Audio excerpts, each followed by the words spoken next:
afternoon, student university, military university. My name is Jose Munoz. I'm going to speaking about the Colombian hot dog and American hot dog.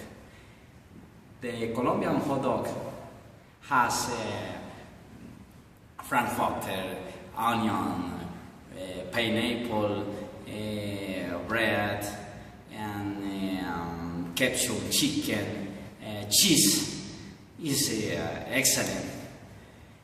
The American hot dog only has bread, cheese, and frankfurter. The American hot dog is delicious,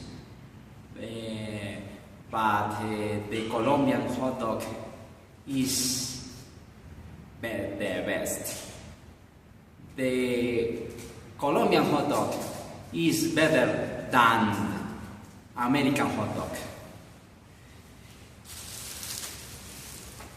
Observe it. Very good.